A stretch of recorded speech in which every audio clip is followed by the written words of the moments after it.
வணக்கம். இப்போ நம்ம பார்க்க போகிறது ஒரு எம்மியான டேஸ்டியான சளி பிடிச்சிருந்தா அதை குணமாக்கக்கூடிய இந்த ஆட்டுக்கால் சூப்பு எப்படி வைக்கிறதுன்னு பார்க்கலாம் வாங்க. ஆட்டுக்கால்களை நல்லா சுத்தம் பண்ணி எடுத்து வச்சு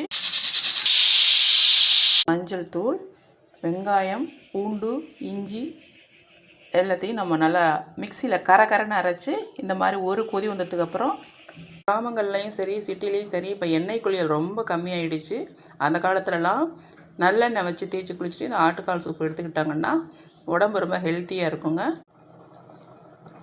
வணக்கம். இப்போ நம்ம பார்க்க போகிறது ஒரு எம்மியான டேஸ்டியான சளி பிடிச்சிருந்தா அதை குணமாக்கக்கூடிய இந்த ஆட்டுக்கால் சூப்பு எப்படி வைக்கிறதுன்னு பார்க்கலாம் வாங்க.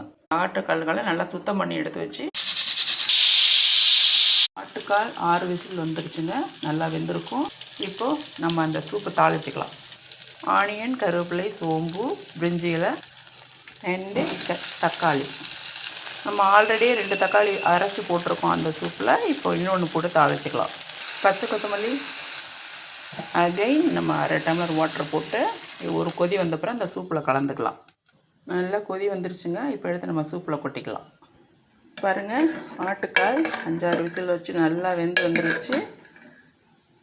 நம்ம இப்போ அந்த தக்காளி எடுத்து இதில் கொட்டிக்கலாம். சூப்புக்கு தேவையான அளவு உப்பு லாஸ்ட்டில் சேர்த்துக்கலாங்க.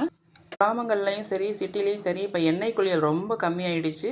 அந்த காலத்துலலாம் நல்லெண்ணெய் வச்சு தேய்ச்சி குளிச்சுட்டு இந்த ஆட்டுக்கால் சூப்பு எடுத்துக்கிட்டாங்கன்னா உடம்பு ரொம்ப ஹெல்த்தியாக இருக்குங்க. இல்லை நீங்கள் ட்ரை பண்ணுங்கள். தேங்க்யூ.